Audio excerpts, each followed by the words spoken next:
I feel like you have to come to New York just to see the improvements and to see what we do with it. Like, we thought this would be about London because it's our biggest event ever, but it doesn't end with London, does it? We'll bring you to New York. We'll see. No, if you do a good job of this one, and then we'll bring you to New York.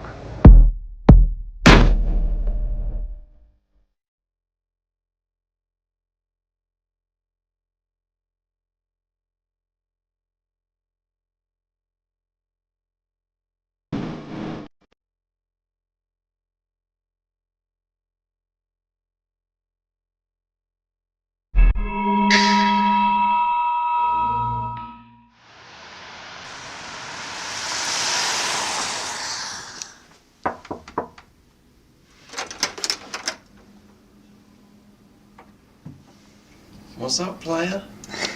Straight to business. Is that what it is with you? Yeah. And are you gonna hug me with the camera, or are you? Yeah. Where is your home? Where did you fly from? I know, everyone keeps asking me where I live. You know, like when I go out at night, people say to me, "Where do you live?" And I sound like a weird person. I sound like a really weird, like downtrodden, homeless person. Because I've said this several times now, and I realise I've got to have a new answer. They go, "So where do you live?" I go, "I don't know." How much milk did you put in? Enough for you. Did you put in the foamer or the creamer? I put the little one in. The one with the... Okay. Pauline, do you ever worry that you raised the boy to be too fussy? Careful. Careful what you say, Emma. She doesn't worry, she knows. I know. I know. Matthew Hussey, that's where the name comes from. What name? Like, that's the thing. That isn't where it comes from. Matthew Hussey, that's what I called Dad. We'll see, but we're going to see before 6 months' time, right? You won't. Easter, maybe. Other No, than that, Matthew won't be able, you won't see him for... you never know. Yeah. I'm You won't see always him for a long time. I'm always 24 hours away from a flight. The hard part for me watching my mum was that when me and my brothers all left for university, my mum lost her purpose. And she didn't know where she fit in anymore. And the person you're seeing now is a totally different woman from the woman that sent us off to university, who was terrified that she was losing her role as a mum. She now doesn't define herself as just a mum, because she's not just a mum. She's an incredible woman with so much to offer and so much still to do in her life. That's who she is. She's far more than a mum.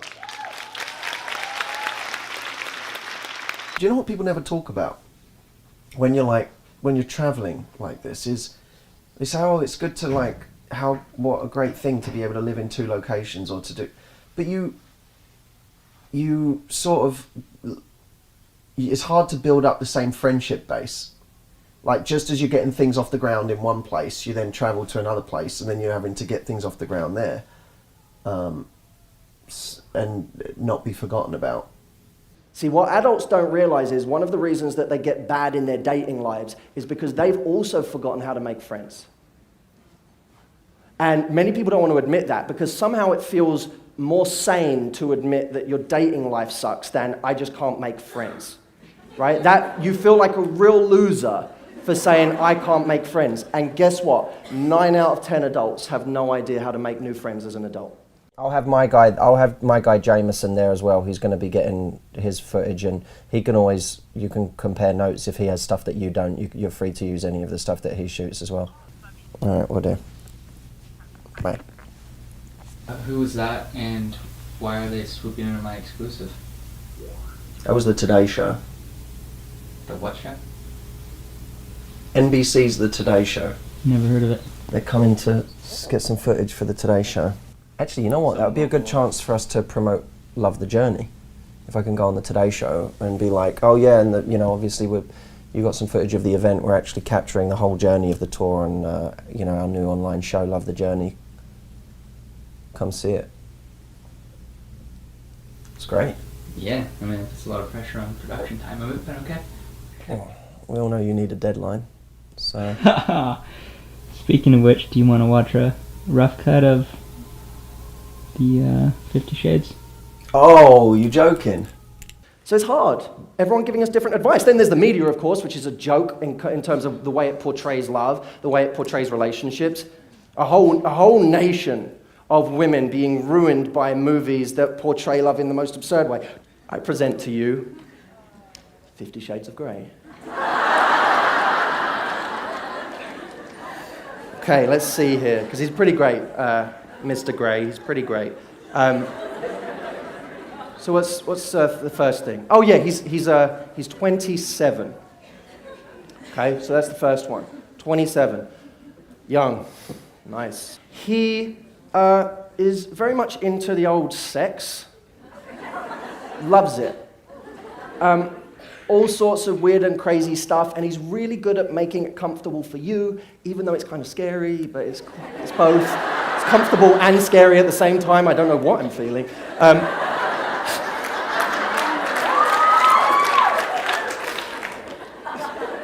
What else? Oh, he's good looking. Good, check. He's good looking. What else? I feel like I'm missing something. Oh, of course, he's a billionaire. Yeah. They didn't think, I love that she thought, millionaire's not enough. If we really want to make this pornographic, we have to go billionaire. So, billionaire, good, okay. You might as well be looking for an alien. Really? Have you got something I can see? It's a rough cut. Does it look good? I mean, it didn't have to be a rough cut. I want to see it.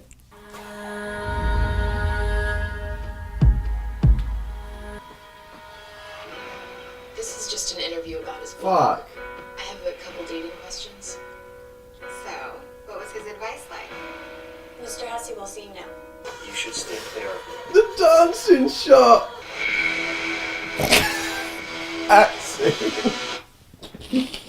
Was that face cracking you up when you watched it? I was just so happy with that face.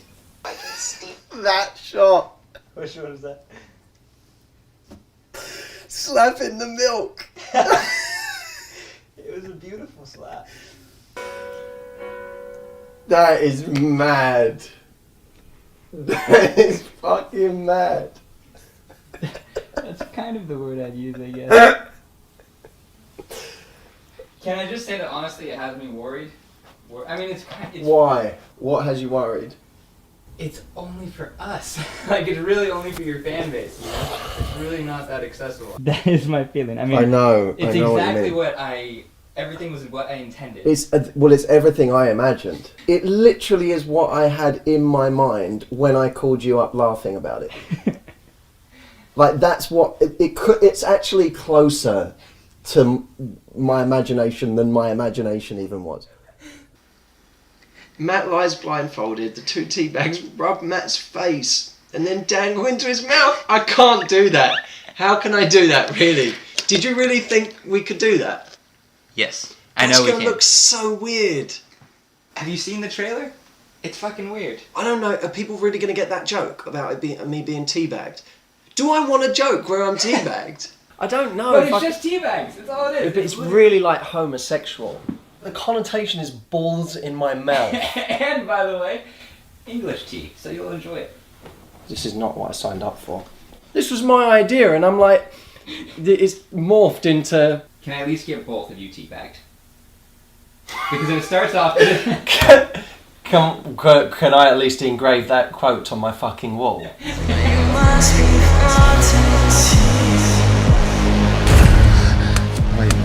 Wait a minute. It's so subtle. Well, I say we took the joke about as far as you could take. We stretched it. We really stretched the joke. Stretched it.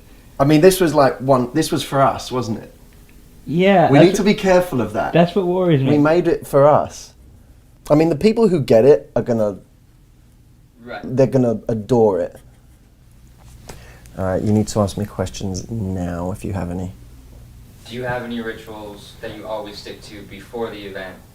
Are you able to actually do those rituals, A, or B, are you able to actually even enjoy the moment at all?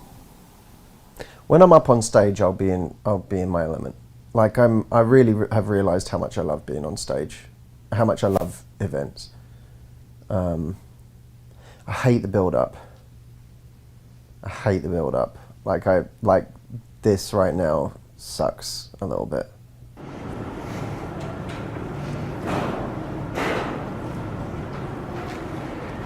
How you feel? How you feel?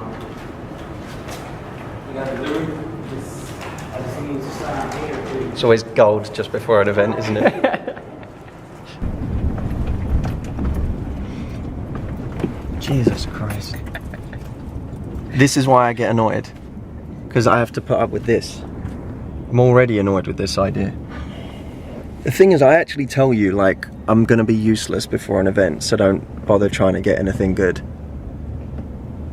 Sometimes I don't want the good stuff. Yeah, but it's not even like I say... It's not like I go on some big rant or something. I'm just quiet. I mean, I'm going on a rant now, but you get my point. Like, I'm usually quiet and just don't want to know you. So when you say love the journey, do you really mean dread the journey? This is the challenge, isn't it? Of this thing. I love the journey. I do love the journey. I think sometimes people forget that they're loving the journey even when they're sort of hating it. Do you know what I mean? Like there's that thing Elvis Duran said to me. He said, always remember, these are the days when we'll be saying those were the days. And it's true. These are the days that we'll be saying later on, those were the days. Think about that. Like you've, not just me, like you've just flown from LA to New York on zero notice, basically, to film an event with 800 women in a theatre, shoot some blog videos with one of your best mates, and show me a trailer for 50 Shades of Grey that we shot the other week. Like, you'll look back on this as an amazing time in your life. Like a really fun, exhilarating time. And it's the same for me. Like, it's just it really is amazing, even when it's shit. That's how I would describe it. Incredible. If you don't get more from today than just something for your love life, I have failed in my mission miserably, because I always aim to over-deliver and give so much more than that. How many of you watch my YouTube channel?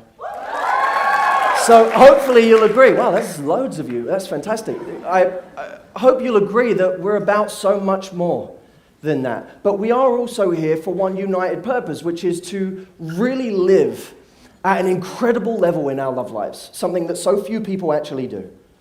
To live at an incredible level. And I don't define that by whether you're in a relationship or whether you're single. I get sick of journalists talking to me about whether I'm in a relationship or single. It drives me crazy, because every time someone says it, I say, if you're asking me if I'm single, like, so are you in a relationship?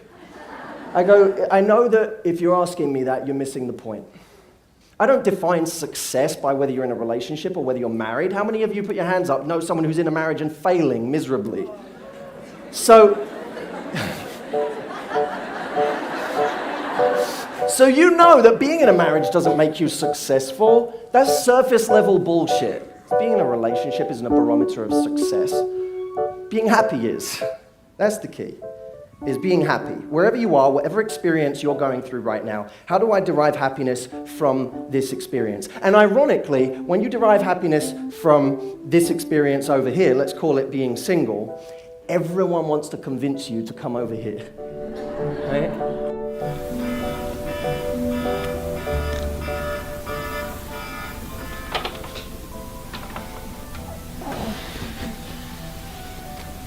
Hey, man. You loving the journey?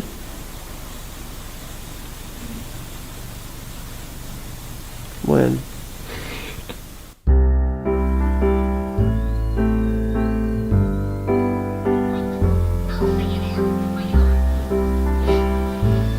Of all the rituals I thought you would have, I didn't know this would be it.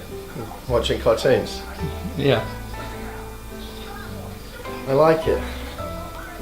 I've had people laugh at me before because I watch them before and after an event a lot of the time. I did it to my mum and she laughed and she was like, her psychoanalysis is that it takes me back to like a more innocent time where there was no pressure.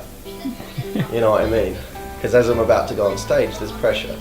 So she thinks it's like my way of being like, oh, I'm the kid, like I don't really have anything to do today.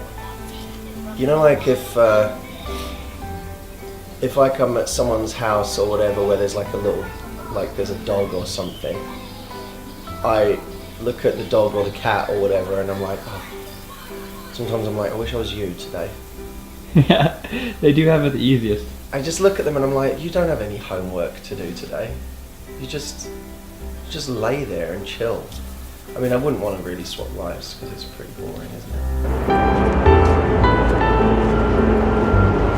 This little one's so funny over here. Like, when he thinks there's another dog there, he goes mental. I don't want one. I like other people's dogs. Like, this is enough for me. I'd play with him for a bit, but that's enough. Say what you just said one more time. I said that I feel like it is an honourable aspiration one day to just own a button shop like that. Like, look at that building. It's just one little. They probably live upstairs. I think that's like beautiful to have like a simple little life like that, where you just sell buttons on the bottom floor. It's like living every day in a Charles Dickens novel. Do you know what I mean? Do you remember we did the blog video when someone asked me who are my 3 greatest idols? Who are your top 3 idols in your life? Yeah, I'm looking forward to your answer. Bye! I met him on Friday. Who's that? I didn't tell you this. Many of you don't even know who this is, but Jamie Cullum. Jamie Cullum is a UK singer and musician who travels the world on his tours, playing the piano and singing his heart out on stage. There was a contact I had at iHeartRadio. This guy was talking to me, and he was one of the high up execs in radio, and he said, I said, what are you up to right now? He said, I'm bringing this, one of the things I'm doing is helping this guy raise his profile here in America. He's an English guy, you may not know him. And I said, well, who is he? He said, oh, his name's Jamie Cullum. And inside I was obviously doing cartwheels. And we walk outside and there's this car waiting for his manager.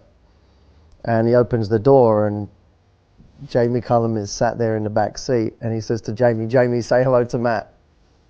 And it was the first time in a very long time that I've actually felt starstruck. And you know, it was nice to know that I could feel that again. Especially when I've spent a lot of time in LA in the last 2 years with, you know, people who really act too cool for school in every situation. Even when they meet their heroes, it's like part of the bravado to act like you don't care, that you're not bothered by it. And I don't ever want to be one of those people. It actually felt nice to feel nervous, to feel kind of giddy, and to feel emotional about that moment. If you don't feel giddy and emotional at meeting your heroes, then what is the point in anything? What's the point in progressing or in doing exciting things if you're not going to feel them intensely in those moments? I feel like too many people try and make everything too cool, and I never want to be one of those people. And to be in New York is a dream on top of that, because this is one of the greatest cities in the world. To be here is a privilege. It is an absolute privilege, and it's a privilege that so many of us forget and take for granted after being here too long. And I think that part of engaging in our love lives in a better way is falling in love again with where we are.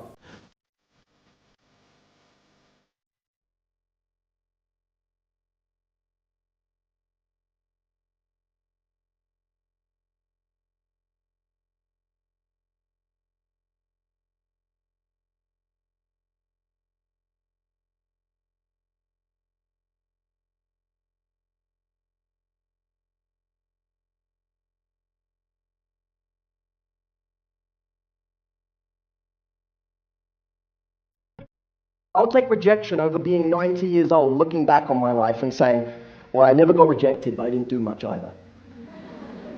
So I'm not going to sit here and tell you you're not going to get rejected. Of course you're going to get rejected. I'm going to send you out to be rejected. Sometimes we make it very personal. We make it about ourselves. And that's when we start saying, well, if someone that great didn't want me, then there must be something wrong with me. I must not be as great as that person. We take this person and we make them a global representation of what the world must think. Instead of seeing them as a person, an individual, or seeing this as a moment. Like if we want somebody and then that person didn't want us back, now that's going to turn us off because everyone should have wanted me and the next person might not want me either. Well, the truth is there are many, many, many, many, many people who aren't going to want us. But what are you more fearful of, getting rejected again or living your life in a cave? I guess being in a cave. The biggest waste of life is life wasted on these kinds of negative ideas that stop you doing things. You like someone, it's nice to have that feeling, so enjoy it. But secondly, keep things in perspective. I'm going to show the real sides of me. And this is either going to drive this person wild or I'm not going to be for them.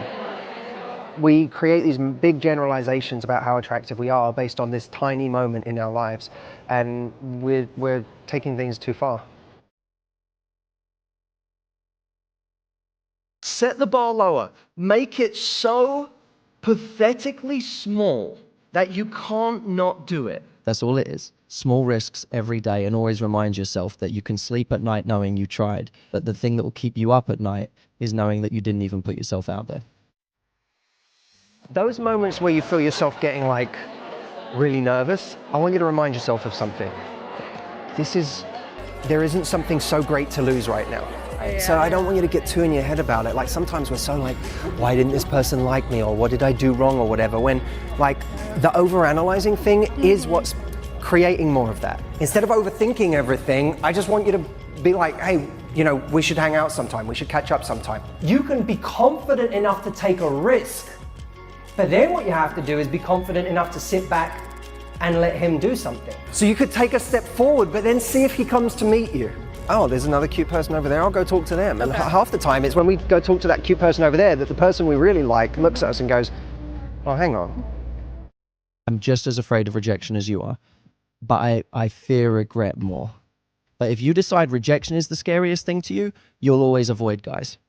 If you decide that regret is the scariest thing to you, then you'll go out there and you'll talk to everybody and you'll have an amazing time doing it, because you'll know no rejection could be as painful as the regret you will feel later on. The important thing is that we continue to work on ourselves.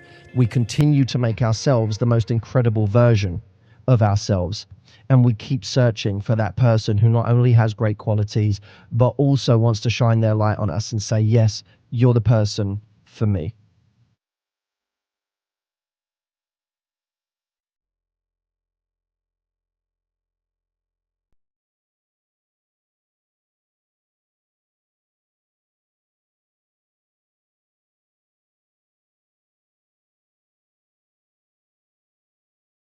I am here with Ernesto Arguello. Arguello. Arguello, look at you rolling those R's. Rolling my R's, baby. I'm here with this man. Many of you know we were together on Ready for Love. I've been meaning to do an interview with Ernesto for months now. There are certain things that Ernesto does really well that you probably don't even know he does well, that I want to bring to you. And I kind of want to frame this in a way of just firing some questions at you. He doesn't know what I'm going to ask him yet. So yeah, no pressure. I hope one of the things that I do good is answer on the spot. Spontaneity. Yes, exactly. But I have some questions for him. We'll see how they go. And you know, they won't be rehearsed answers because for many of them, I'm sure it's the first time he'll have been asked. One thing that I know Ernesto to do well is get out there socially and network and meet people. I know this because even when we started the show together, through you, I ended up meeting a ton of people in Los Angeles. I was new to Los Angeles at the time. I moved here for the show. There are many people out there who watch my videos who kind of wish they were better at networking. They wish they were better at getting out there and meeting people that could really help them move forward in life, because it's easier to get there with the help of other people than it is to get there alone, right? Right. Do you have, when you do it, a conscious kind of idea of how you're networking or what you need to do to network when you arrive in a new place? You know, not really. My focus really is, I want to enjoy life. Bottom line. I want to make sure that everything I do and everywhere I go, something good comes out of it. Whether it's a good time, whether it's have an impact and help somebody else. But ultimately, I don't want to waste my time. Okay? So when I go to places and when I put myself out there, I'm going to places and I'm doing things that I enjoy doing. So the people that I'm going to meet there, at least we have that in common. Because I know that's a big barrier for a lot of people, is when they're in a new place or when they're trying to network, they always feel like they have to have someone to go with, or they feel like they have to have a support system already, instead of just taking that risk to say, I'm just going to go to that place. Yeah. I mean, and here's the other thing that helps me in my life. It's, what's the worst that can happen? Right. You know, oh, I want to be by myself. Well, if you stay home, guess what? You're going to be by yourself as well. Exactly. And actually, now that we're talking about this, I just came in yesterday from Austin. I got invited pretty last minute to the Formula One race. And I had a few people that were going, a few friends of mine that were going. But they all are crazy Formula One fans. So they had, you know, pit passes and paddock, all these crazy passes that are insanely expensive. I'm like, I'm not a diehard fan. This is my first race. Right, I'm going to baby step that. it there, you know? So anyway, I got these tickets, and they were good tickets, but I was by myself.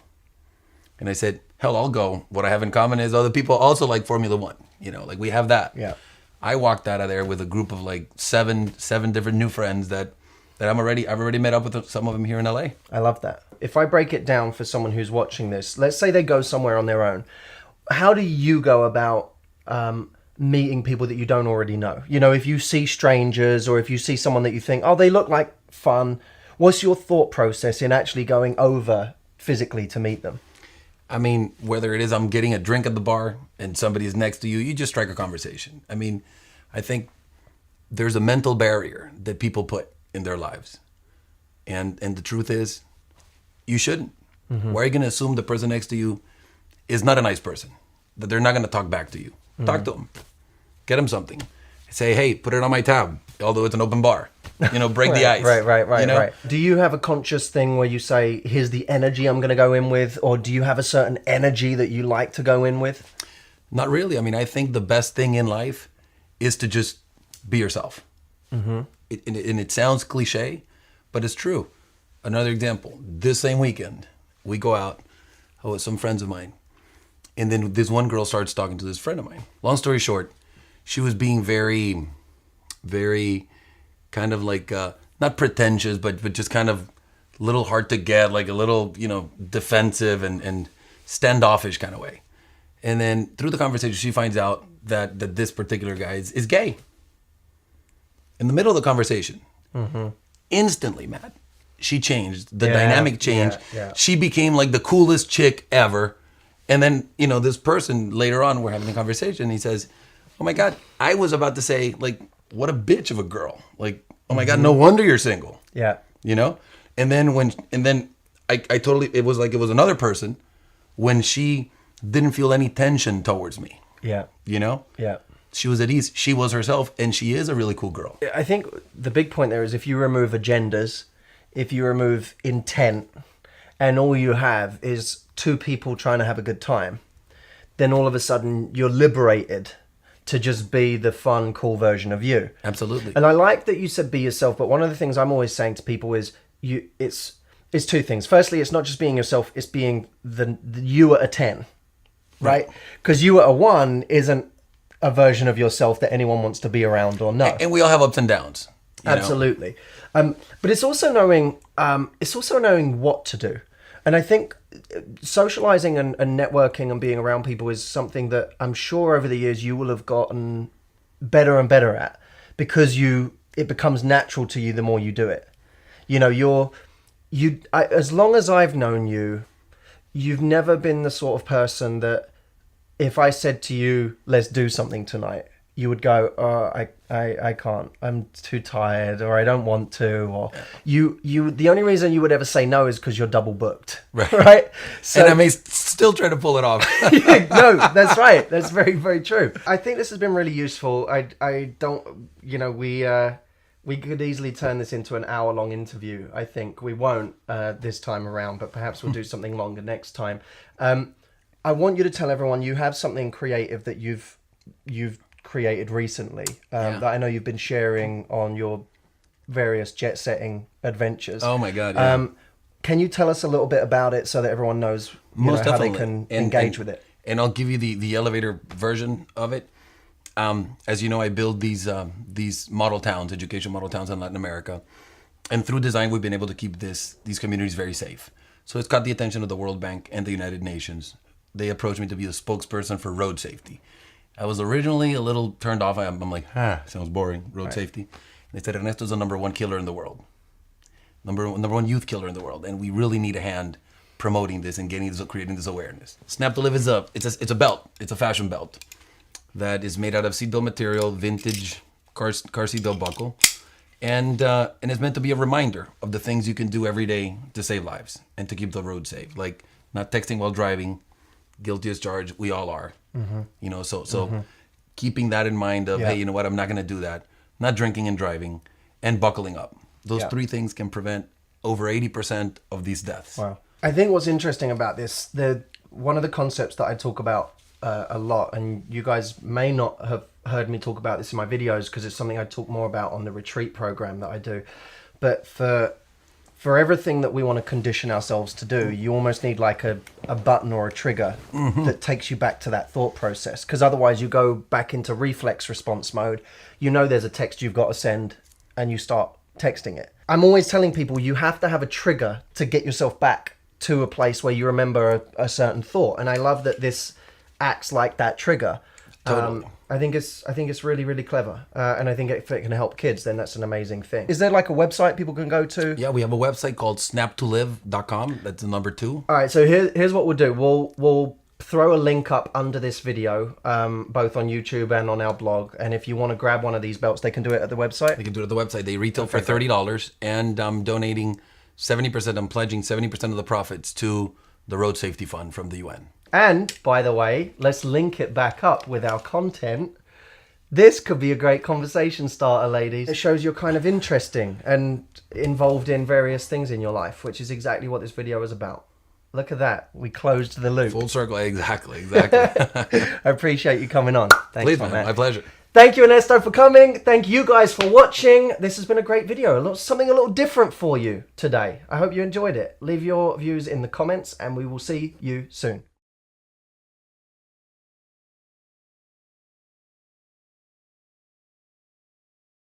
We don't get to San Diego tonight though, do we? We get to LA tonight and we have to drive to San Diego first thing in the morning. Well, how do you think you're going to feel when you're walking off stage and you're going to go straight to the airport to go to San Diego and do it all again tomorrow? Ask me then. Like, we thought this would be about London because it's our biggest event ever, but it doesn't end with London, does it? We went to Manchester, we went to Dublin, we've been all over with this. And it works for women everywhere. Off in the sun, burning within my heart and mind.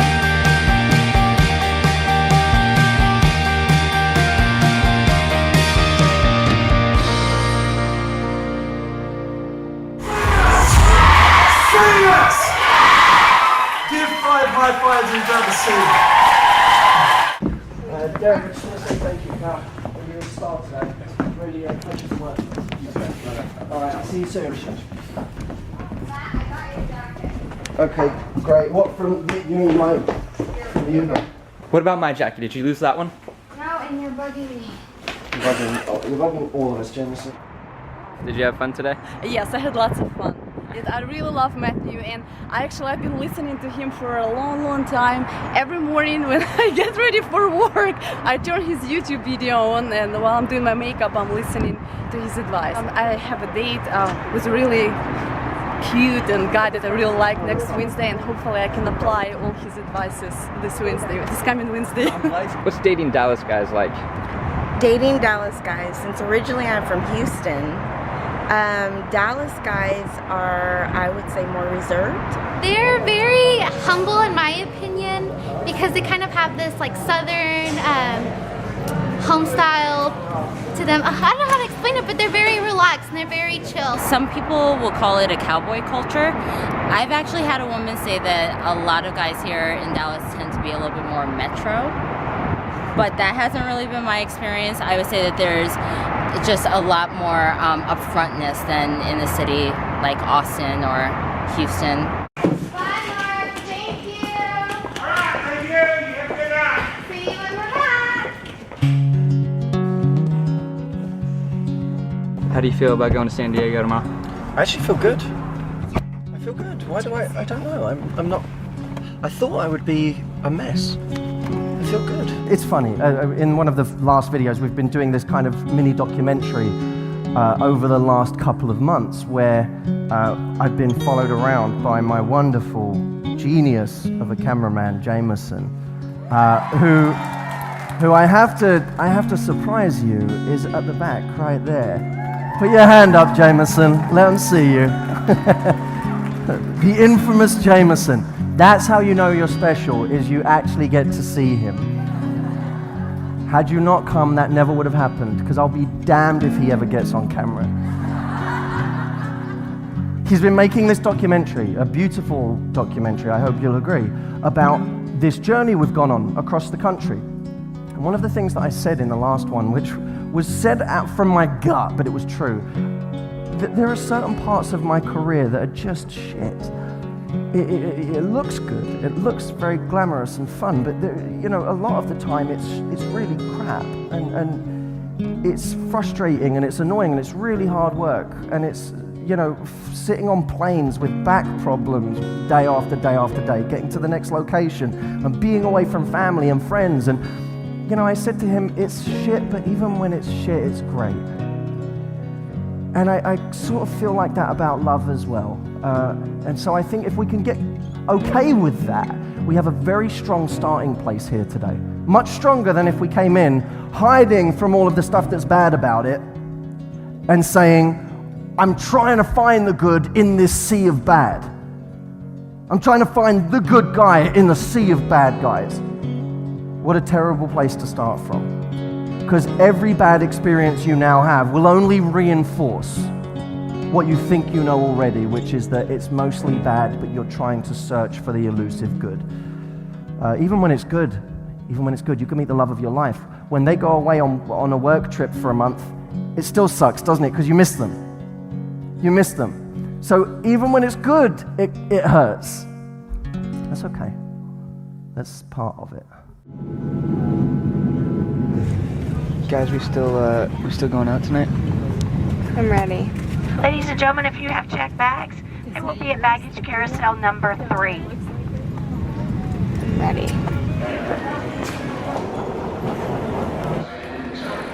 Oh my gosh, I'm so excited!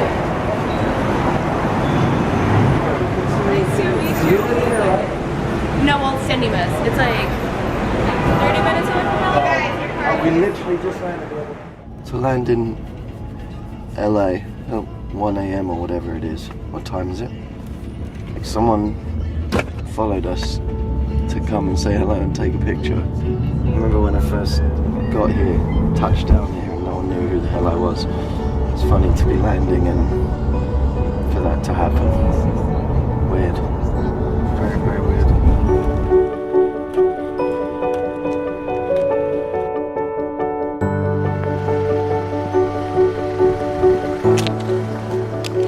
Ready? Yes. This is for me? Yeah, I did get that for you. I got you an almond milk latte as well, didn't I? For the road. Something to lift your spirits. That's the thing about me, Jameson. I might be the guy up on stage today, but I'm not too high and mighty to be your assistant when I need to be. What made you decide to drive? Yeah, well, we left Dallas. We could have flown straight to San Diego, but I wanted to fly to LA so that I could then drive 3 hours because I like driving and I miss it. So this is like a little treat that I get. It's a treat to me to get you a lovely little almond milk latte, to have you in the passenger seat and say, enjoy your latte, Jameson. enjoy your little salted caramel crispy treat that I got you, and I'll do the work. You know, you just sit there and annoy me with the camera as usual. Fall in love with moments. Fall in love with little moments in every part of your day. And so there are different types of love. There is the love of a sunset. There is the love of a great cityscape when you're at the top of a hotel building and you see the city in front of you. One of my favorite things in the world, showing up when I do a tour event, showing up, getting into my hotel room and looking out of the window.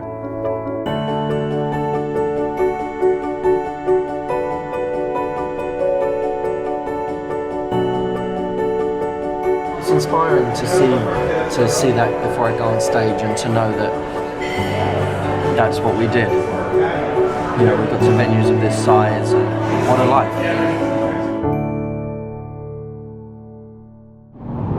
Are people surprised of how musical the events are? I don't know. I don't know to what extent people come in expecting the events to be like a show versus a sit-down seminar, which I don't like the term seminar because it sounds so boring. To me, it's like a combination of watching a live comedy act, a Broadway show where there's music, and a concert where you're actually up and moving and dancing yourself, and a seminar where you're actually learning all of this information. It really is a blend of all of those things. It's a unique experience in that sense. I don't think people expect it to be quite such a unique experience. My question is, I do get asked for dates, but I'm never interested in those dates.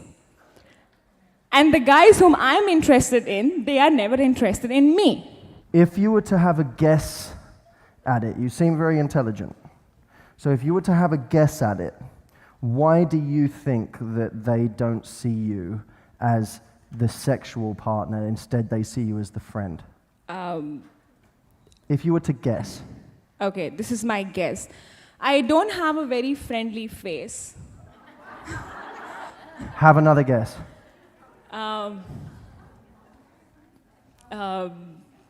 Because if you didn't have a friendly face, no one would want to be your bro. Exactly, I'm their bro friend, but I'm not their girlfriend. But why do you think that is? It's not because you don't have a friendly face. I really don't know, Matthew. I'm not sure. It was sort of sexy when you said Matthew. I wish you'd do that more often. I wonder, I'm sorry, did you tell me your name? Yeah. What was your name? You forgot?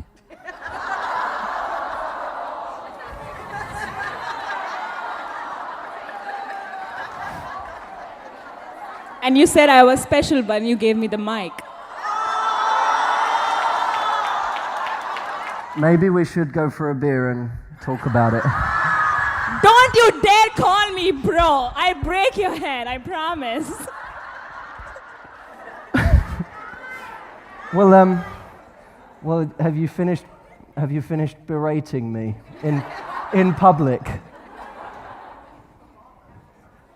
No, I mean, like, I'm really here for the question of attraction because it never lasts. That's my question. It never lasts. Well, I was just flirting with you and you shouted at me. You forgot my name. I'm not interested suddenly. But why did you use that opportunity to get angry with me? No, I'm not angry with you. I'm letting you know. We could have had such a little fun flirt right now.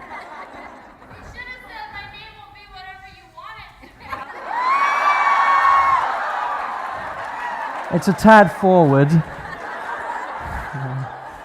But let's stay with you. I still need your name, if you help me. My name's Tanu. T-A-N-U, Tanu, okay. That energy you had with me when you were having a bit of a go at me, that's actually not bad. I just want you to channel it slightly differently. This is the thing, Tanu, there are millimeters between you getting what you're getting now and you getting everything you want. Millimeters, I promise you. I promise I know. if you had just said, you don't remember. When I said, what was your name again? If you said, you don't remember, and I said, no, I'm so sorry, and you said, I'm going to tell you, but you better make that up to me. All right? Now we have tension. Can you see how tiny the difference is between the two? One of them, I feel shouted at.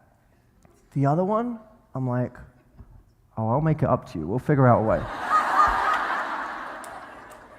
So, a tiny difference. So when I say you're millimeters off, I'm not saying that to encourage you. I'm not saying it to flatter you. I'm not saying it to sugarcoat. I think you know by now I don't sugarcoat things. I'm saying it because I truly know. The difference between everything you want and where you are now is this. So let's talk about some ways to do it, shall we? Thank you so much for bringing that up. This is the last event of this tour, right? I mean, this is the last of the tour events, but the retreat in 4 weeks is like the culmination of all of this work over the last 6 months. You know, all of these people in all different cities that have decided they want to come and be part of this 5-day experience are going to be coming to this one place where I'm going to see them all again, which is going to be really cool as well. If you think about it, we've traveled the country seeing all of these different women, and now a whole bunch of them are going to be coming back to one place, and I'm going to see them again and be able to get to know them a bit more personally. So I can't wait, but it doesn't feel like the tour's over because we still have the retreat, which is going to be the fireworks at the end of it, I suppose.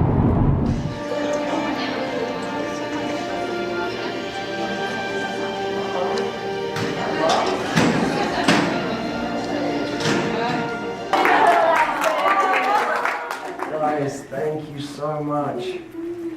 You're awesome. Did you have a good day, everyone? Yes.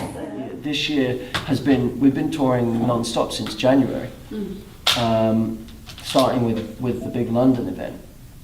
So it's been non-stop, and we're about to plan another whole round of events for this year. And how do you keep your energy up through all this? It's a good question. Being on the plane all the time. Yeah, this weekend has been a very long one, but it's good. I sort of love it. To me, it's like running a marathon. I feel so good at the end of it. I love the feeling of having killed myself, and then the reward is that moment of calm afterwards. And that must sound weird, but I love the 8 hours that allow me in the 2 afterwards to like just truly feel like I've achieved something and then relax. You know, I try and balance it out. Like, for example, tonight I'll try and really unwind, really truly unwind. Tomorrow I have team meetings. I have about 3 or 4 hours of team meetings in the morning, but then I'll try and take the rest of the day to recuperate.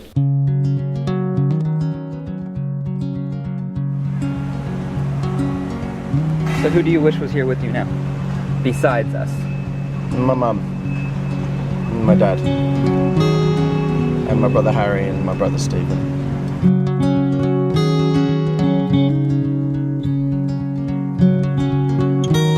Gosh, we're here, you guys. I might start crying. Sam, What? how does it feel to be ticking off your bucket list? I know, this is why I'm gonna start crying. So I already bought the tickets to the actual caravan, but we have to buy admission tickets. I'm actually more excited about this than I thought I'd be. Like I hadn't had time to think about it or process it at all. How long do we have till our carriage leaves? We have to be there in 15 minutes, but it's literally right there. We have to get it in time or it will leave without us. The rhinos wait for no one. So between the women of Dallas, the women of San Diego, and the animals at the Wild Animal Park, what have you learned about planet Earth today? You always give me the easy questions. I think for me a key moment was the tour guide. This is a guy who, on a safari truck of about 10 people, is trying to educate us on the rhinoceros and how this beautiful animal is being killed, because a huge part of the population in a certain part of the world believes that the rhinoceros horn cures cancer, which is nonsense because it's made of the same stuff as our fingernails. I watch people out there who I think are saying things that are true, things that need to be heard by people, and are being shot down by the masses who would rather hold on to their out-of-date ideas or their belief systems than question it. And here's something that might be a really rational, important idea to not even adopt, but at least take on board and think about.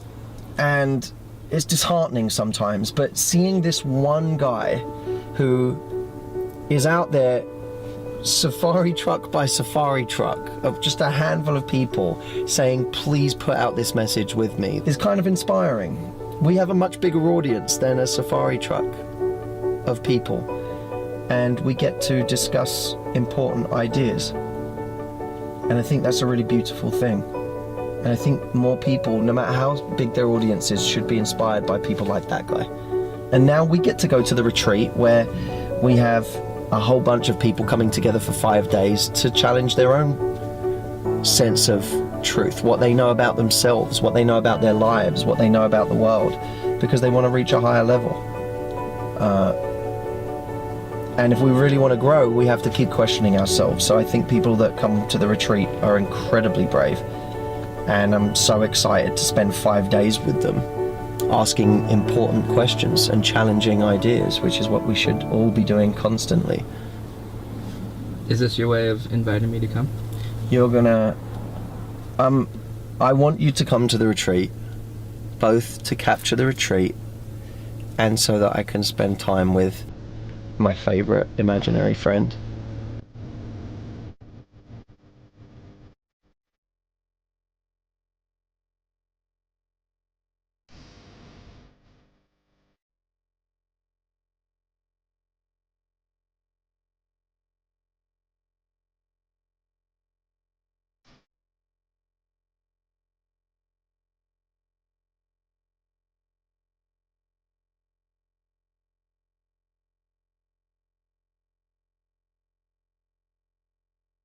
This is a message to men dating women in their 30s. When you know that the woman you're dating wants kids and you don't, or maybe you're not sure. Us men have a luxury, and that luxury is that we get to decide far later if we want to go ahead and pursue that life goal. If we want to have children, we can decide at a far later age than women.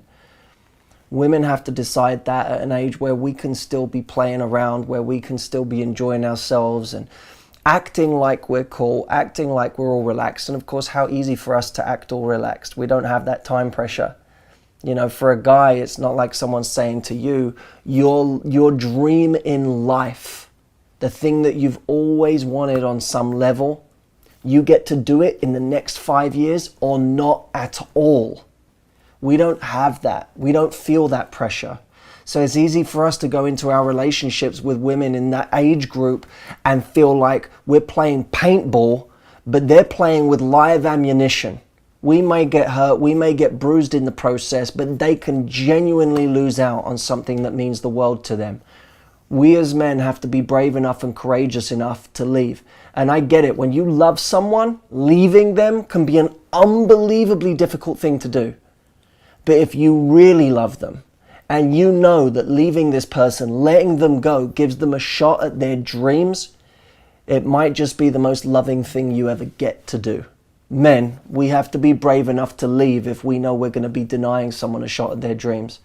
And ladies, if the man you're with isn't strong enough to leave, and you know this isn't heading in the direction that's going to allow you to do something that's really important to you, you have to be brave enough to do it for yourself. I'm not hating on either sex with this. This isn't a video about condemning men or calling men selfish. I'm appealing here to the humanity in people, to the kindness in people. If you love the person in front of you, then you'll let her go and pursue something that's her dream.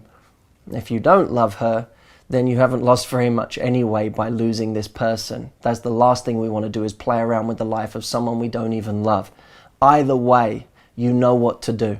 Men and women, let's be kind to each other, and let's be kind to ourselves, and let's be truthful to what we actually want in life.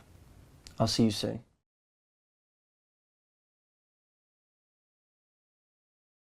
Oh, how I wish you could be a woman for a month or so. Better yet, a wildly unique, deep, passionate woman, then try to talk to these 41-year-old men who dress like teenagers, speak like thugs, have profiles that simply read, "Ask me," the list goes on. When will the men be called on to put forth the effort? Have you talked to the millions of women over 35 who spend years and even decades single?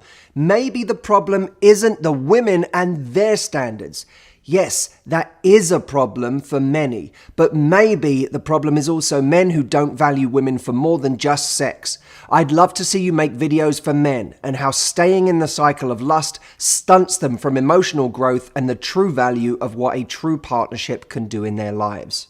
I've been receiving comments like these for years, and 99% of the time I read them and then I simply move on to making the next video that I think is going to help people. I wanted to take a moment this week to simply say, I hear you. I understand what you're saying. I think that dating today has many, many issues. Notably, the ADD culture we have, where we as a society, I think, have gotten worse and worse at the skill of mindfulness, of being present, of sitting with anything, whether it's a hard piece of work or a hard problem in a relationship, or, you know, actually spending it long enough with someone and investing enough in them to get the reward of genuinely investing in a relationship. I think that people are addicted to novelty. We're addicted to our phones. We're used to that instant hit of dopamine that we get from a bit of validation, whether it's by a text or someone reaching out to us through a dating app. It used to be the case that a guy would go on a date and afterwards, having had a great time, he could miss that person, think about them, he'd be investing in his mind. The organic stages of courtship would then ensue. He would be thinking about her the next day. He'd be trying to arrange to meet her this Friday. There'd be the build up to that Friday when he'd finally see her again, and he'd get that rush of excitement and oxytocin that comes from being with someone that you're attracted to and that you're interested in. And then he'd finish a date with her and he'd be excited about the next time. And, you know, each time would propel him into the next stage of investment until they were in a relationship. Now you have that same guy getting off of a date with someone, and then the next day his phone's ringing or popping up with text messages, or he goes back on the dating app and there's 10 more options now. And so it's intercepting those normal organic attraction circuits that are making someone invest. Add on to that this hypothetical buffet of options that people feel they have, which doesn't necessarily materialize for people in practice. You know, I don't think anyone's getting laid as much as we think they are, but we have this hypothetical set of options where we go, well, I could be with all of these people. I could have this much variety. I could find someone better. And that people's propensity to settle is reduced. They're more likely to keep looking, to keep going out there, to keep searching for this elusive thing that they're presented with, especially on sites like Instagram, on apps like Instagram, where there's an unnatural degree of beauty that's presented through filters and people's ability to edit their photos and choose the best angles, their ability to edit their life. We're now looking for a standard of attraction that doesn't even exist in the real world. Like many areas of life now, dating has become the slot machines in Vegas, where I am just looking for that next hit, that next hit, that next hit. Doesn't bring me happiness, but it keeps me distracted. That, ladies, I know, is what you're up against. And many more things, which I don't even have the time or the bandwidth to point out in this one short video. So if you are writing these comments to me about the way people are these days, the way men are, and I think, by the way, that to different extents, everything I just said could be applied to women too. I don't think this is exclusively a male issue. But if you're writing these comments because you think you're bringing something to my attention that I don't know already, let me tell you, I hear you. I know. I understand. I don't spend all of my time talking about that because I don't spend my life complaining about things that I cannot control. You ask my staff in my company, I don't go to our team meetings every week talking about problems in the economy. I go there talking about proactive measures that we're going to take this week in our company to grow the thing, to reach more people, to do what we do better and more effectively. Those are the things that I can control. And even for those of you who say, Matt, why aren't you out there doing this for men, coaching men? They need educating too. I agree with you. I have spent the last 10 years dedicated to women, but secretly hoping that a lot of guys do watch these videos too, and many do, by the way. So I love when a mixed audience joins and becomes part of the community. But even if I was to start working a completely new organization dedicated to men starting tomorrow, would that change your dating life? Would you have the time to wait for 10 years while I work with a huge audience of men and we see some changes which always are slow over time, and I barely influence culture with the drop in the ocean that I would actually reach? Would you sit around for years waiting for a Matthew Hussey man to come out the other end so that you could date him? Do you have that time to sit around and do that? I don't think so. Your life is going to be dependent on what you do today, on who you meet today. It's going to have to do with how proactive you get, how many risks you're willing to take, how ruthless you are with not spending time with people who are simply addicted to novelty and have no interest in the deeper meaning of a relationship, and the standards that you live to with the guys that do show that potential. That's what's going to change your dating life. Perhaps those people who are newer to this community, or for those people who are watching this video as the first video they've ever seen from me, please know that I am so aware of the difficulties that you are out there facing. I am so aware of the types of men that you're often up against, that you're often coming into contact with. It frustrates me that I can't shield people from more of that, because it is sad. My mum is my best friend in the world, and if she was out there dating again, my stomach would churn for the types of men that she would often come into contact with. That's not all men, but I know that she'd come into contact with a bunch of men that I would wish she would never have to meet or interact with. We can't save each other from all of the bad shit out there in the world. What we can do is equip each other. And that's what I'm trying to do. Life doesn't get easier, so we will get stronger. And you are here with me, I believe. If you stick with me week on week, you're here not to make life easier and not to complain about why life isn't easier, but instead to focus 100% of our attention, our energy, and investment on becoming stronger. I'll see you next week.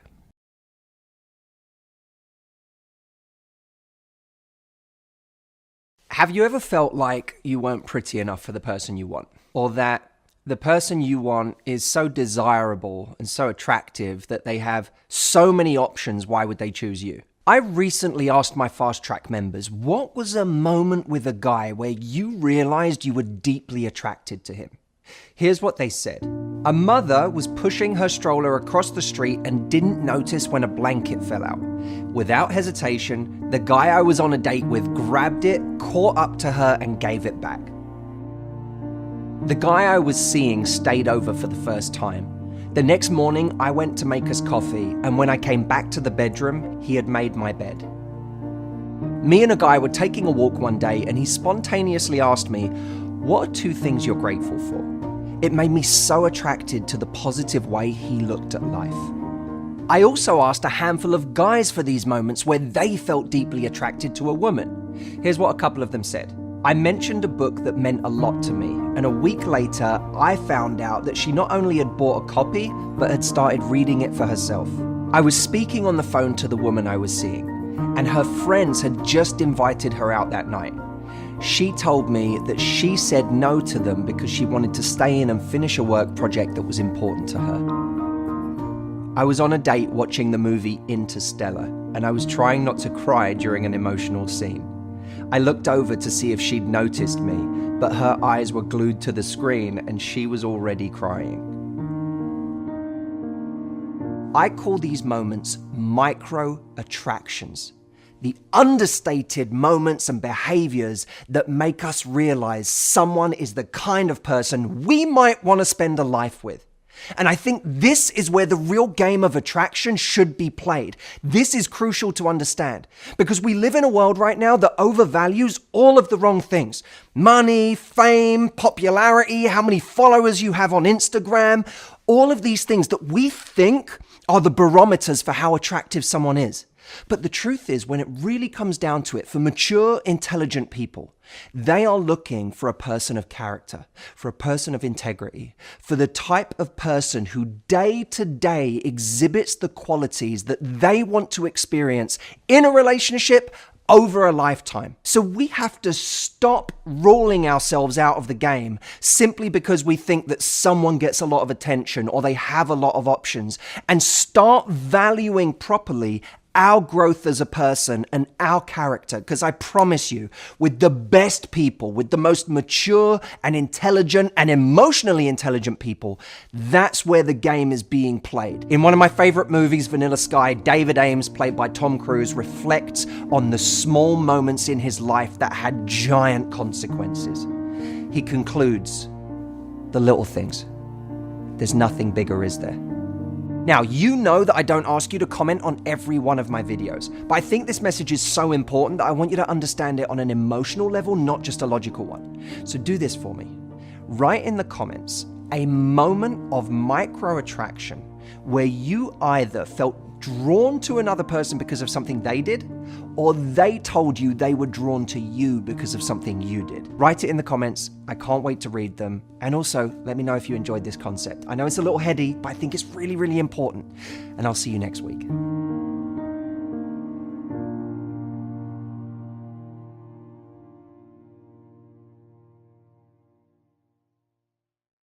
Hey guys, so I just got done doing the most meaningful thing that I get to do on any given year, my retreat program. It was 3 days. I am a little unshaven right now. I just realized, Jameson, that in a moment you're about to see a fresher me, a me 3 days younger from the beginning of the virtual retreat. You may not have been there for those 3 days, but I wanted to give you something of value from that program. There was a moment near the beginning of the program where I talked about the position you might be in right now in your life, where you're struggling with some things, and that's affecting you and your day-to-day happiness. Well, this clip is all about that, and I think you'll love it, and it's brand new, never been seen before outside of the retreat program from 3 days ago. Check it out and stay till the end because I have a very, very big announcement waiting for you. You're all struggling with something. There's pain, there's hardship in your life right now. Everyone is struggling with something. But what unites us is all of us, we just want to be happier. We just want to be happier. We just want to be more at peace. And a lot of us have convinced ourselves that we can't be happy where we are, the way things are going. And sometimes it really does feel impossible to feel at peace or to feel happy with what's going on in our lives right now. So we'll do anything to get out of the situation we're in right now, whether it's a job we hate, whether it's the grief of someone we just lost, maybe a family member we're grieving, maybe a relationship we're grieving, maybe a health issue that we're coming to terms with. maybe a financial loss that we're reconciling in our minds. We all have a pain that on some level we're afraid, I can't be happy with this pain, and I'm not going to be happy until I can get rid of it. But when I think about the big theme of this retreat, it's that we all have a magic that is unique to us. We all have our own special brand of magic. And the real artists in life create magic where they are. They don't create magic where they want to be, because that may never come. And circumstances may change. And whatever you think is bad in your life right now, once that's better, something else can come along a day later to throw you off again. That's the joke of life. We spend all this time trying to get to this place of homeostasis. We spend all of this time getting to this place where everything feels still and calm again. If I could just fix this, and if I could just fix that, and if I could just fix that, then I'll be all right. Then I can start enjoying life. If I can just get to that point, then I'll start enjoying life. But when has that ever been your experience? When have you ever had an experience of having fixed everything in your life? When can you name a time in your life where there wasn't one thing that was going wrong, where there wasn't one thing that you were dissatisfied with, where there wasn't one thing you wanted to be different? And what so many of us do is we wait for the stars to align in life. Once I get that relationship, then I'm going to be in a good place. Once I get that level of financial freedom, then I'm going to be able to breathe differently. Then I'm going to be in a different place. Once I've left this job, once I've started that business, once I've moved town, once I'm in shape,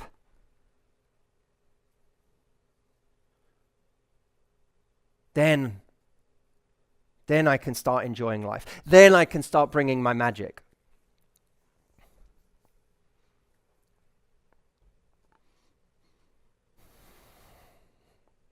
There will never be such a time. There will never be a time in my or your life where the stars will have all aligned and everything in our lives is going the way we want. And then happiness and peace will arrive. That time will never come. There are too many variables in life. You spent your whole time trying to be financially successful, and then right where you get to that point and you have ultimate freedom, someone in your family gets sick. And it feels like none of it matters, because it feels like nothing can matter if the person you love the most is sick.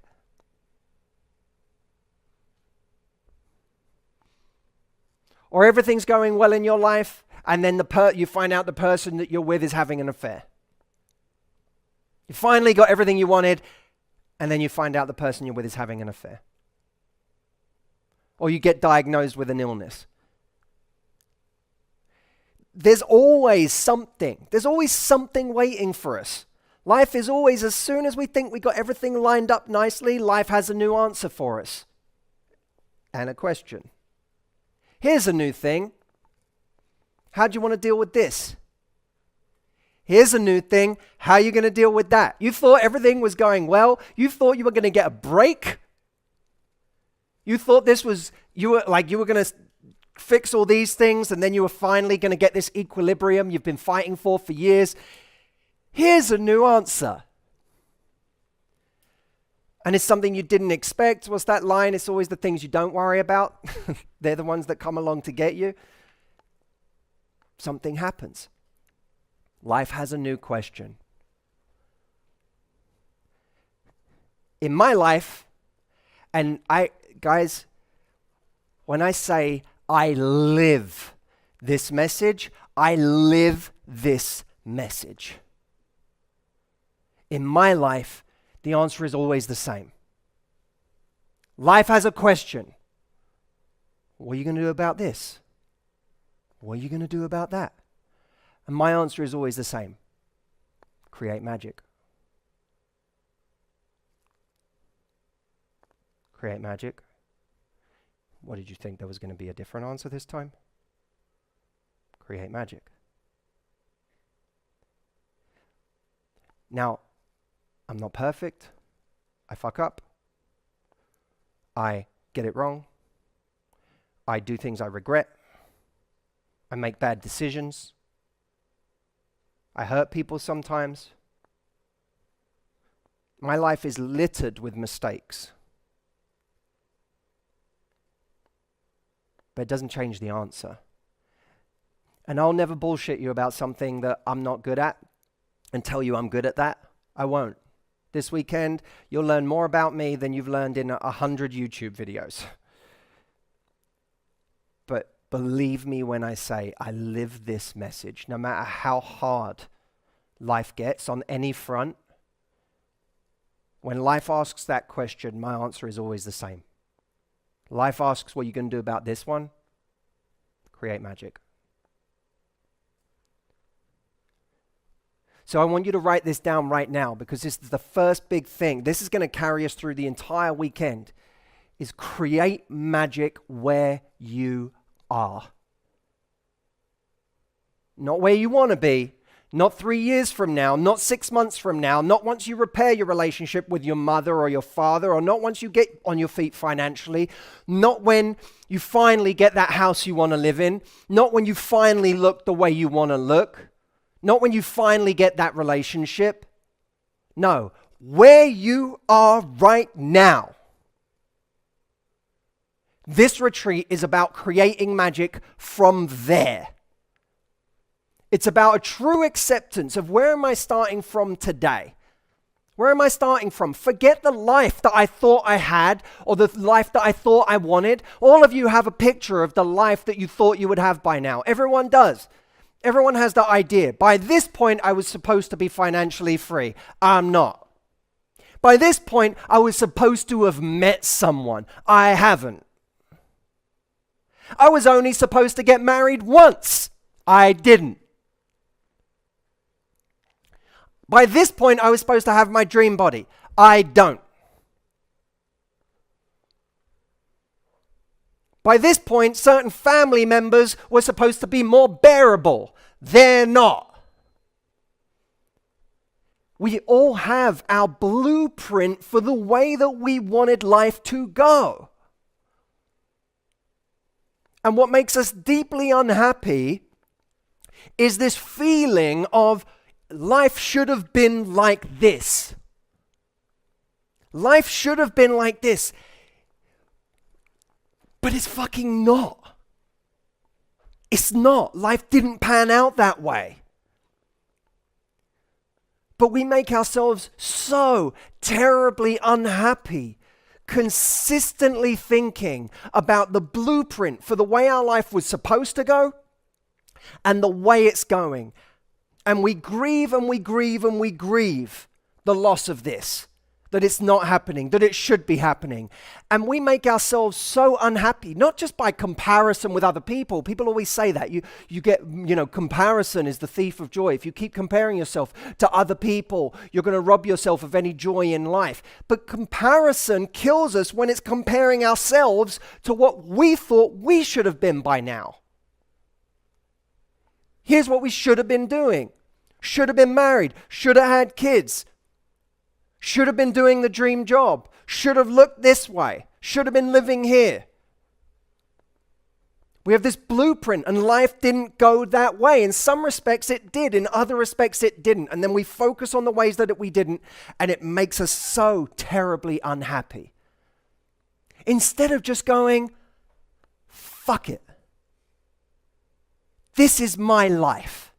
How I woke up today, my problems today, my stuff I have to deal with, the questions life has asked me this year or this month or this morning that I have to answer, where my relationships are right now, where my dating life is right now, where my body is right now, where my finances are right now.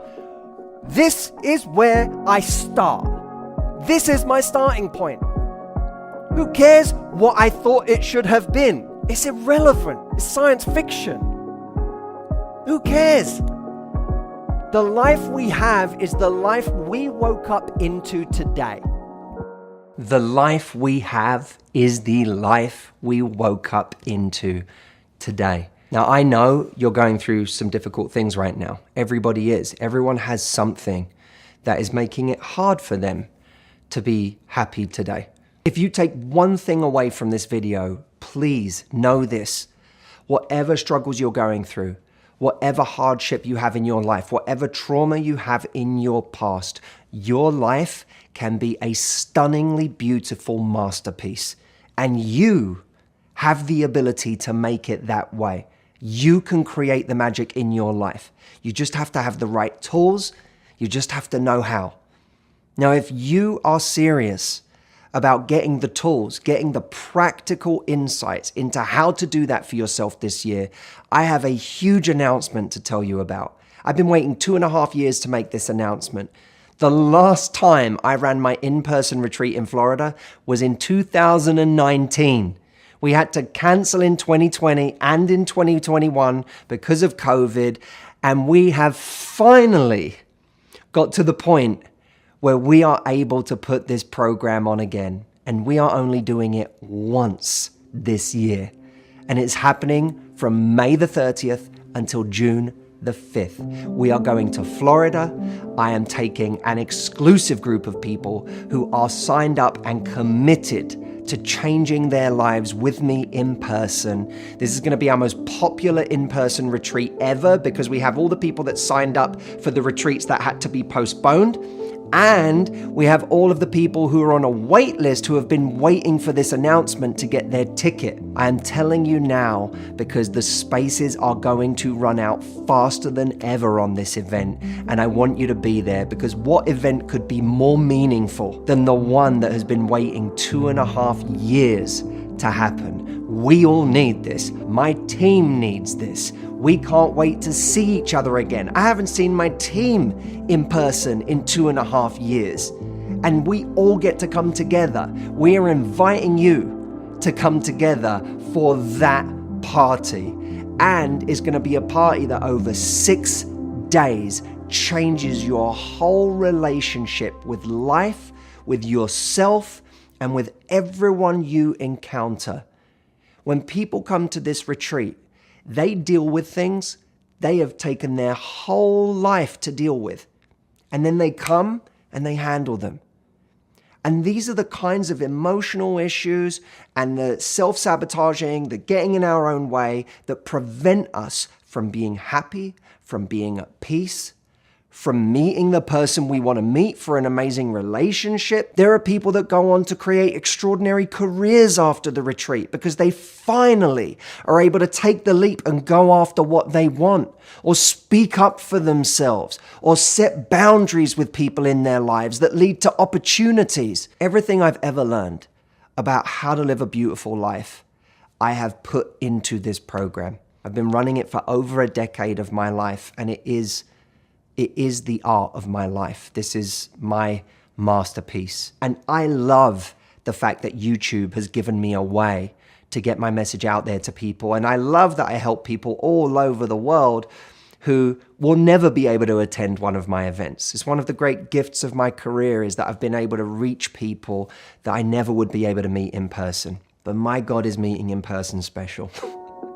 And for those of you that want change on an immersive level, that takes care of things that plague you, the emotions, the suffering that daily impacts your quality of life in this short, precious life.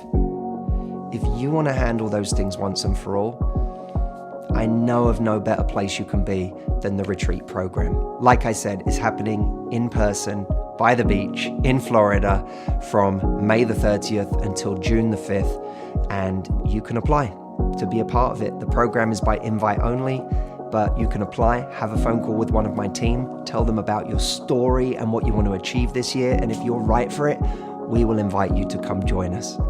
I'll leave a link here. It's mhretreat.com, and I really cannot wait for the possibility of meeting you in person in Florida in May.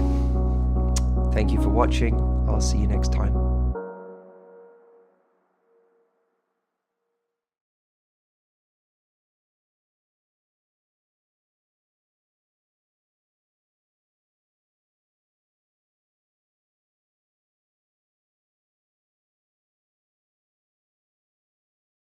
What I want to talk about today is overvaluing home runs. Too often in life, we have bought into the mindset that in order to be successful, we have to do something miraculous on one particular day. If we want to find the love of our lives, we have to go out there and do one really solid approach on someone that we find attractive, and that person has to fall for us instantly, and we exchange numbers and we go on a great set of dates, and that person becomes the person we spend the rest of our life with. If it's in business, we have one great idea, and that's the idea that makes us a multi-millionaire because everyone wants what we have in our minds, and we create it, and all of a sudden we are an instant success. That idea is one of the most destructive ideas for our success, because the home run, very often it brings if it comes, it brings a level of success that you're not ready for. You know, sometimes that's in a relationship. You all of a sudden meet the amazing person, but you're not ready. You find a way to sabotage it. You don't feel secure in yourself yet. In business, sometimes you get a home run. All of a sudden, you get 1,000 new customers you weren't ready for because you don't have the systems and you haven't had the organization to be able to deal with that kind of thing. And so you're just not ready.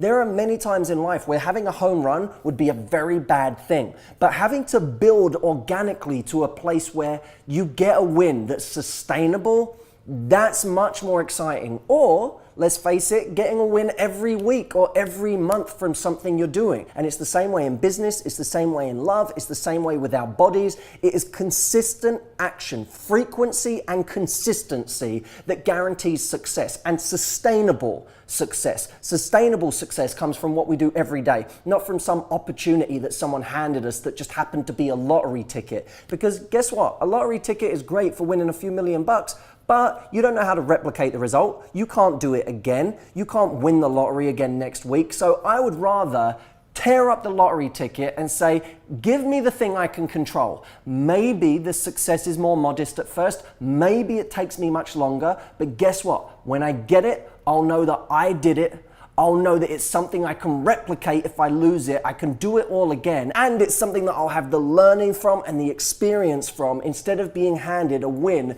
that I wasn't ready for. That to me is the game of life. We have to stop looking for the home runs. We completely overvalue the home run instead of valuing the inches, valuing the extra ground that we make up every single day. Now, for those of you that want this consistent progress, I have something that I believe will give it to you. We are just this week launching our brand new podcast called Love Life, which is now available internationally. It's going to be there for everybody in the world, and it's completely complimentary. Some episodes I have live callers where they call in and I discuss their issues and I coach them through it. Many of them will have the same issues that you have. Others are me just going on a rant about something I think is really important for our lives. Some of them are very practical action plans for things you need to do that day. Most importantly, this is a 360-degree approach to enhancing and improving your life on a daily basis. Like I said, stop valuing the home runs. That's not where real success is at. Real success, the most successful people in the world are the ones that build every single day, frequently and consistently. So to get it, go to iTunes, type in Matthew Hussey in the search bar, and then when you get there, click Love Life, which is the name of the podcast. Not only download the first episode, but subscribe to the show so that you get all of the future episodes as well. We are going to make this thing so cool. Every week, 3 times a week, you're going to get these bite-sized episodes that you can listen to when you're in your car, going for a bike ride, when you're at home cleaning up the house, or whenever. So I'll see you there. Enjoy the first couple of episodes on the podcast.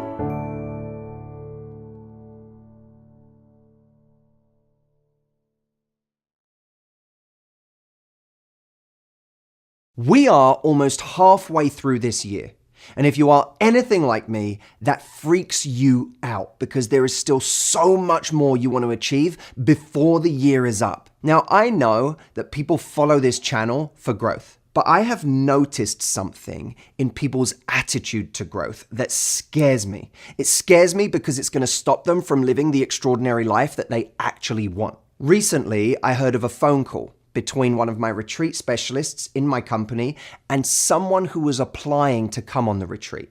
Now, for those of you that don't know, twice a year, I run a 6-day program called The Retreat, where we go for massive transformations with people, massive growth. This woman said on the phone, I want to come to the retreat. I just don't know if I'm messed up enough. Now, she was half joking, but it implied a really dangerous assumption that a lot of people make. That in order to really focus on my growth, to do something drastic to improve my life, I need to have something really wrong with my life.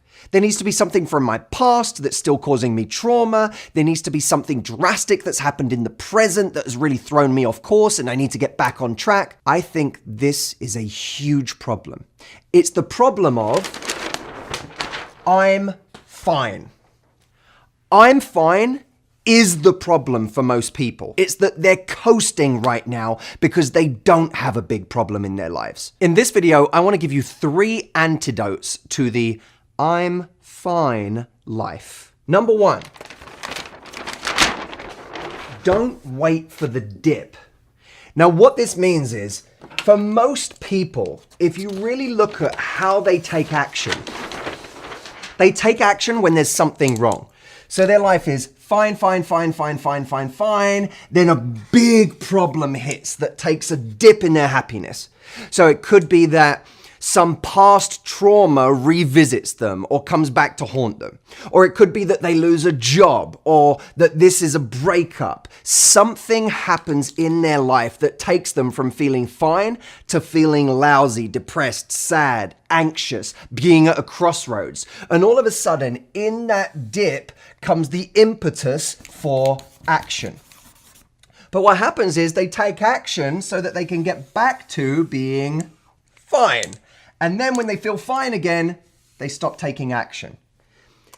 This is a recipe for an average life. Now, this dip can actually be powerful, right? It can get us to do something, which is why sometimes the things going wrong in our life is an amazing catalyst for us doing something. Because the far more dangerous state is when we live a life where our happiness or our feelings of comfort just do this. Jameson will call this the fine line. It's pretty good. The fine line. The fine line is when we just coast. And we can tell everyone our life's okay, but it's never extraordinary. It's not great. We're not experiencing life at the intensity that we want. We know because we see it in other people that there's a level of happiness, of joy, of fulfillment, of reward that other people, or at least a small group of people, seem to have access to that we don't. The problem in life isn't always that we have a problem. The reason I pursued this career was not to help people go from messed up to okay. It was to help people be better every single day, regardless of where their starting point is. So the first antidote to the I'm fine mindset is to not wait for the dip, but improve things even when you're in a season that's okay. Remember, there is a fine line between being okay and wasting your potential. Which brings us to antidote number 2. Give 10% more than everybody else. Because everybody else, almost everybody else, is going for average. They're going for normal. That's what makes average average. It's what most people do by definition. We have to give 10% more than anyone else would in every area of our lives. And I see this everywhere. I'll hear someone talk about marriage and they'll say, well, when you've been in a marriage for as long as I have, the passion begins to wane and, you don't really feel the same way about your partner anymore and it gets boring, blah, blah, blah. I think that's your marriage. Don't sell me on your reality of what marriage is. Right? Because your reality of marriage isn't going to be my reality of marriage. Most marriages, it's so easy to see how they could be 10% better, how someone could be 10% better listener, how someone could be 10% more giving, how someone could talk 10% less and not let their ego get in the way in every argument, how someone could be 10% more focused on the needs of their partner. It's not that difficult. It's not that hard to see how most people could be 10% better in their careers, could give 10% more, could be better than their peers, but most people don't. I heard the comedian Adam Carolla say once, not everybody has the potential for greatness, but everybody has the potential for toughness. And toughness is that extra 10%. It is a trick that is available to everyone on this earth if they're actually prepared to use it. So the last antidote to the I'm fine life is to take off the disguise. I believe that every single one of us has a disguise that we wear. And your disguise is the part of your life that makes it look to everybody else like you have it all together. It could be our work, my work's going well, I'm okay. It could be our relationship, I'm in a relationship, I'm okay. Bottom line, your disguise is the area of your life that you show everybody to make it look like you have it all together. But the truth is, none of us have it all together, not in every area. There is low-hanging fruit everywhere in our life if we're willing to take a step back, get humble, and look at where we can improve. This year, I've enrolled in a 4-day, $6,000 leadership program. Now, why am I doing that? There are people on my team who compliment me on being a great leader, but I know I'm not as good as I could be. So for me, it's about taking off my disguise of being a great leader and going back to being a student and being humble and saying, how can I improve? Because I know I'm not where I want to be. And there's the difference. This isn't about a race with anyone else. It's about you being really brutally honest with yourself about whether you are living at the intensity that you want to live at. So if you want to go back to being a student now, this year, and not settle in the way that so many people do for a lukewarm life, but to go for great, I want to urge you to do that today. If you want to do it with me, I have the retreat program. I'm going to leave a link right here. I have spent 10 years designing this process to be one that gets people to a life of greatness, gets people to extraordinary, and not by anyone else's standards, but by theirs. Click the link. I will see you on the inside. And as always, I will see you in next week's video.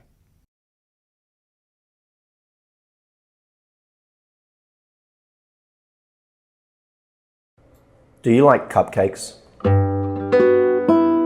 Do you like picnics? Hello. I come bearing cupcakes. You guys. You have to tell me how I did on the flavors. So I got red velvet, chocolate. Do you like knowing exactly what to say when a guy is pulling away so that you can guarantee you have the best chance of pulling him back? The thing I wanted to talk to you about today was when people disappear. Well, in this video, we have all three. I ran a contest on Instagram where 4 women got the chance to sit and have a picnic with me and Jameson and talk about dating. It was a beautiful time, and in this conversation, a very specific thing came up that I thought would be useful to you. A little snippet, if you will. I gave a specific line of what a woman could say to a guy in the early stages that she really likes who seems to be pulling away. Check it out and stick around till the end, because I'm going to talk to you about something that would take your skills in talking to men to another level. So this is the exact line that I wrote down that I think is perhaps one of my more eloquent moments.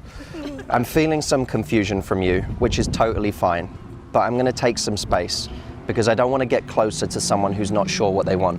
What I like about this is your first line is, I'm feeling some confusion from your side. So you're not trying to guess at what it is or why it is or any of that. You're not trying to be a mind reader. You're just stating the obvious, that I'm sensing some confusion from your side, or I'm feeling some confusion. So when you say, I'm going to take some space, what I love about that is that it's all about you and your power. It's not about him. It's not about what should we do or like how do we want to talk about this or whatever. No, it's I've made the decision. I'm going to take some space because I don't want to get closer to someone who's not sure what they want. Now there's 2 things going on there. One is it's a compliment to him, because what you're really saying is I like you and I know that if I keep getting closer to you, it's going to be painful for me on some level. But when you say I don't want to get closer to someone who doesn't know what they want, it also is a subtle like dig at his current identity, because you're also saying you're identifying him as someone who doesn't know what he wants. And there's a little sting in there. It's not like an intentional kind of, I'm trying to aggravate you, but there's a little sting in there of you telling him that's not the kind of guy that you actually want in your life. I'm just afraid that I've done that in my last dating situation. And I had been seeing this guy for about 2 months. And he did weekend getaways where I thought it was a heavy investment, Yep. and out of nowhere he just got incredibly busy with work for Yeah, 2 yeah. weeks.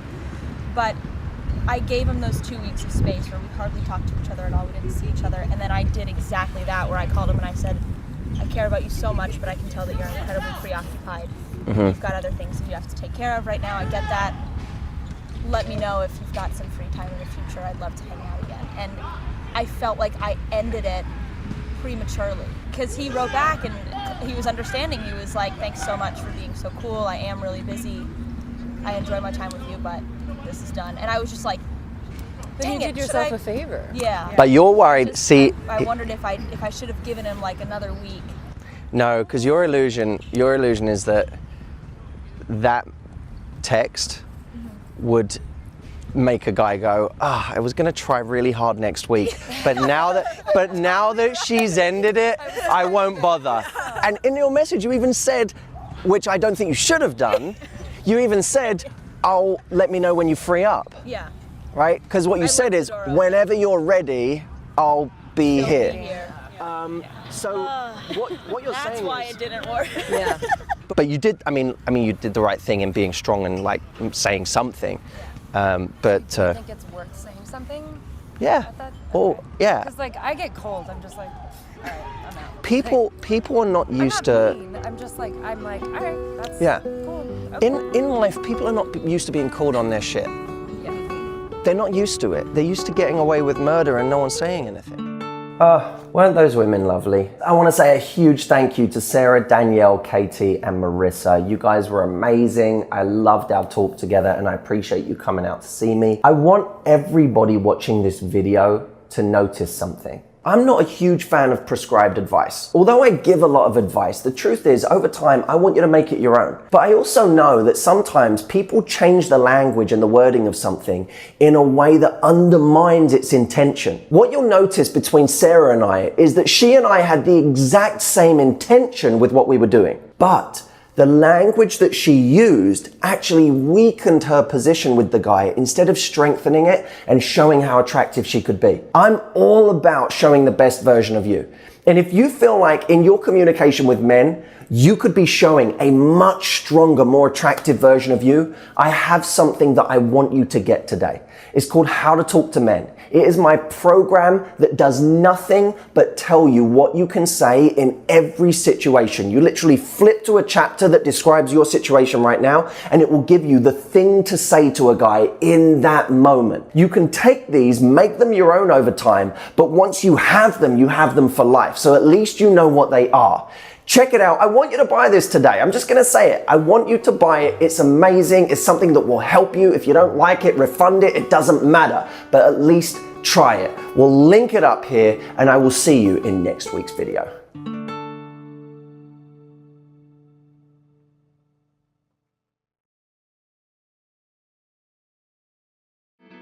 Matthew Hussey here from Love Life. We are talking today about when you change your Facebook status to being in a relationship.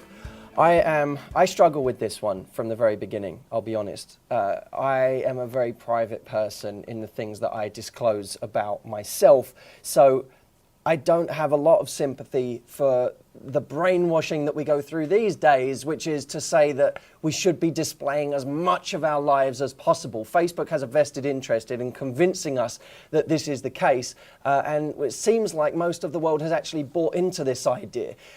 That being said, the other side of this is that if you are starting a relationship and then you choose not to list your relationship status, or you choose to say you're single still, it can tend to offend the other person, especially if they're the type of person that wears it as a badge. So how do we navigate our way through this minefield? Well, firstly, I don't think that the moment you meet someone or the moment you start dating, that's the time when you should start thinking about whether you should be saying you're in a relationship on Facebook. I think that's precisely the time you should be in the moment in the relationship and far too busy to worry about whether you're saying it on Facebook and the rest of the world knows. Why do you care? And if you're one of those people that feels the need too quickly to start talking about it to everyone else, you're that, regardless of Facebook, if you're that type of person in life, That should be worrying anyway, because that means you're the type of person that the moment you think you're in a relationship, you start telling everybody, and that puts huge pressure on it. And then, of course, you get to that high pressure situation where you can't get your way out of it without embarrassing yourself. Or if that person suddenly leaves you, you have to explain to 100 people what just happened that you've just gloated to about the situation. Just chill. Chill for a moment. Let the relationship become what it's going to be on its own organically without forcing it there by labels. And then here's my rule. When it becomes old news, then start listing your relationship on Facebook. In other words, until that point, you don't have to say you're single. My philosophy is just don't even opt to talk about your relationship status on Facebook at all. There is the choice of not listing your status at all. And I think that's the best thing to do, is have that slight ambiguity. Don't be single or in a relationship. Just keep it off so that people can't see it. And then when it ceases to be news with your new partner, that's the time to do it. Now, how do you bring it up to that person? Well, you say to that person, listen, I know it's no big thing, but I'm going to, list myself as being in a relationship on Facebook because I don't want people to think that I'm still single. That's a nice way of doing it because, of course, what you're really doing is making that suggestion to him too without having to say it. See, if you say to him, when are you going to change your relationship status on Facebook to show that we're in a relationship? That then becomes something that seems a little needy. It seems a little like you're strangling the situation, a little scary. But if you say, I'm going to change my relationship status on Facebook. I don't want other guys to think I'm single. You show your loyalty. You show that you don't want to be hit on by other guys right now because you're so into him and you're so enjoying being with him.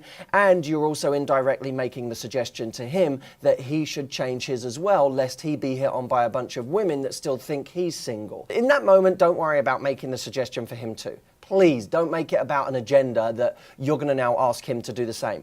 If you find that weeks later he still hasn't done it on his Facebook, fine, bring it up. Say to him, look, is there any specific reason that you're not listing it as being in a relationship?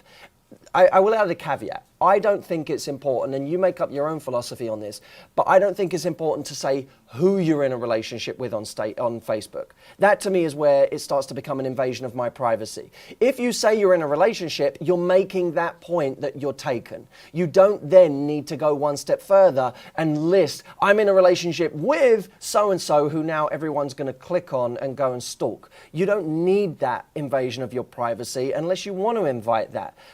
But listing yourself as in a relationship is fine. That's just another label. Last thing I'll say is this. Saying that you're in a relationship on Facebook doesn't protect you from anything, really. It's a symbolic gesture. It doesn't actually protect you from anything, in the same way that if your guy goes out without you, people don't know he's in a relationship until he explicitly says it to them in a conversation. Even when you're out with your guy or your girlfriend, they don't know that you're in a relationship unless you're specifically holding hands and kissing in that moment.